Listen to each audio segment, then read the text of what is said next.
જામનગરમાં માલધારી યુવાનની હત્યાના પ્રયાસમાં ફરાર આરોપી આખરે ઝડપાઈ ગયો છે। પુંજા સોરિયા નામના માલધારી ઉપર 7મી ડિસેમ્બરે હુમલો થયો હતો। હિતેશ, દીપક અને ઇન્દ્રજીત નામના 3 આરોપીઓએ હુમલો કર્યો હતો। પોલીસે ફરાર 3માંથી 2 આરોપી દીપક અને ઇન્દ્રજીતને ઝડપી લીધા છે। વધુ માહિતી સાથે સંવાદદાતા હિરેન જોડાઈ ગયા છે। હિરેન, જામનગરમાં માલધારી યુવાનની હત્યાના પ્રયાસમાં જે ફરાર આરોપીઓ હતા તેને ઝડપી લેવામાં આવ્યા છે, શું વિગત?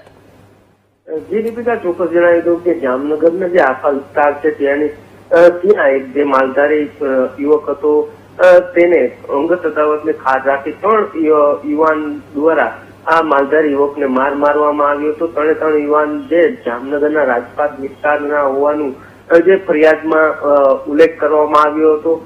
ફરિયાદના આધારે પોલીસે 2 શખ્સોની અટકાયત કરી છે, જ્યારે મુખ્ય જે સૂત્રધાર છે તે હાલ ફરાર હોવાથી આ બંને આરોપીઓના રિમાન્ડ લઈને હાલ પોલીસ દ્વારા બંને શખ્સોની વધુ પૂછપરછ હાથ ધરી છે। જી દીપિકા। જી, આભાર હિરેન વિગત આપવા બદલ।